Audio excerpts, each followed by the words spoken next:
Asian cup বাছাইয়ের camp শুরুর আগেই ছোট করা হলো জাতীয় দলের প্রাথমিক স্কোয়াড। যাচাই বাছাইয়ে ছাড়াই বাদ পড়লেন ৮ ফুটবলার। হামজা চৌধুরী আসার দিনক্ষণ চূড়ান্ত।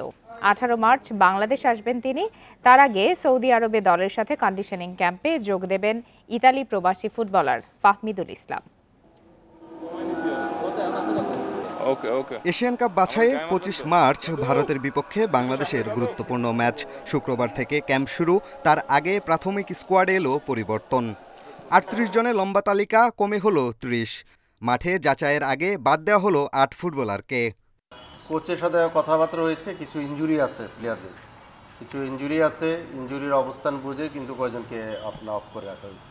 উনি যে প্ল্যানগুলো করতেছে যে কিভাবে আমার টিমকে যত দ্রুত সম্ভব টিমের জন্য তৈরি করা, মেন টিম তো আসলে যারা মাঠে খেলবে সেই স্কোয়াডের জন্য বিবেচনা করা।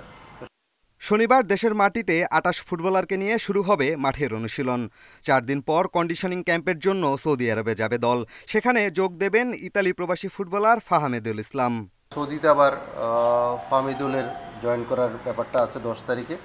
সে যদি ওখানে পারফর্ম করতে পারে, যদি টিমের সাথে সে থাকতে পারবে। আমাদের প্রস্তুতি ম্যাচ খেলার জন্য আমরা ওখানে আপাতত যোগাযোগ করেছি, ক্লাব দলের সাথেও যোগাযোগ হয়েছে এবং ওখানে হয়তো যদি কোনো দেশকেও পাই আমরা সেখানে। ১৮ মার্চ ইংল্যান্ড থেকে ঢাকা পৌঁছানোর কথা হামজা চৌধুরীর। দলের সাথেই অ্যাওয়ে ম্যাচ খেলতে ভারতে যাবেন এই ইংল্যান্ড প্রবাসী। হ্যাঁ, হামজা চৌধুরী ১৮ তারিখে, আমরা যতটুকু এখন পর্যন্ত নিউজ আছে যে ১৮ তারিখে তিনি আসবেন। আসলে সেই অনুযায়ী উনি এখানে আমাদের ট্রেনিংয়ে জয়েন করবেন।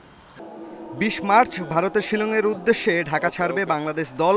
চূড়ান্ত দলে জায়গা পাবেন ২৩ ফুটবলার। পিয়াস সাহা, ইন্ডিপেন্ডেন্ট নিউজ, ঢাকা।